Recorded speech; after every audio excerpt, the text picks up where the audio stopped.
as key players in situ, notably the Chancellor John Osborne, Foreign Secretary William Hague, Home Secretary Theresa May, Defence Secretary Philip Hammond, Education Secretary Michael Gove, and Work and Pensions Secretary Ian Duncan-Smith.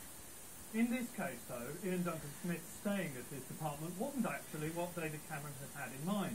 He wanted him out of here, and instead up the road at the Department for Justice. But IDF dug his heels in and said no. That sort of thing, when a Prime Minister is unable fully to exert his authority, always raises eyebrows. On the other side of the coalition, the one widely anticipated significant change was the return of David Laws to government as an Education Minister. Not exactly a game changer, but then Nick Clegg's view is that the government is doing the right things, and their arguments will cut through. If you watched the Paralympics the night before, he'll know there's a good way to go, though. Medals tonight will be presented by the Right Honourable George Osborne MP, Chancellor of the Exchequer. This uncomfortable moment was the backdrop to the reshuffle, showing a disenchantment a few ministerial moves will not erase. This reshuffle is about looking to the future. It's about building on our reforms, focusing on delivery and bringing forward the next generation. And in further announcements and appointments that the government will be making, you will see our plans to make the economy competitive and to make Britain a country for people who work hard and want to get on.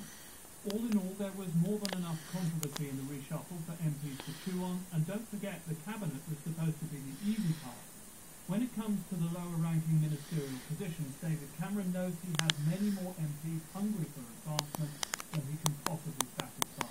That sounds like a recipe for more mutinies and rebellions in the months ahead. Joey Jones, Sky News, Westminster. So let's take you through the major moves. There were some departures, there were some brand new recruits. There were a lot of people swapping jobs. Let me show you what I mean.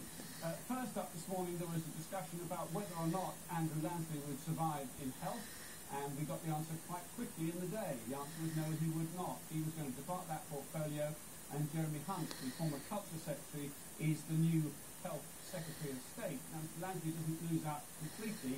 He becomes the new leader of the House.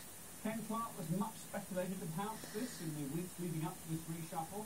Would he stay as Justice Secretary? Again, the answer was no. He's now a minister without portfolio, sitting in the Cabinet, but not a Cabinet Minister.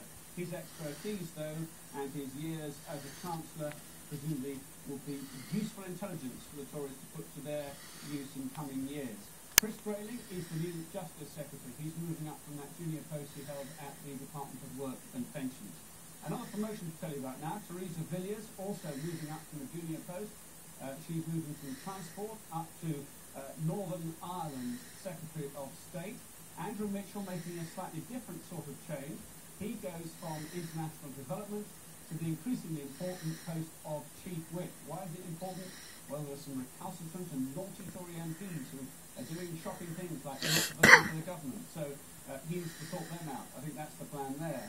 Justice Greening, we've heard a little bit about this. He's leaving the transport portfolio and going to international development. The repercussions of that may well outlive all the publicity surrounding this reshuffle. And Patrick McLaughlin is a change. The Chief Whip now moves in to take over the transport brief that Justin Greening was doing up till now. So let me tell you about some further ins and outs in all this. The fact that Jeremy Hunt has left the Culture Department meant that we needed to find a new Secretary of State for Culture, Media and Sport. In the event, it was Maria Miller, a rising star of the Tory party, and she came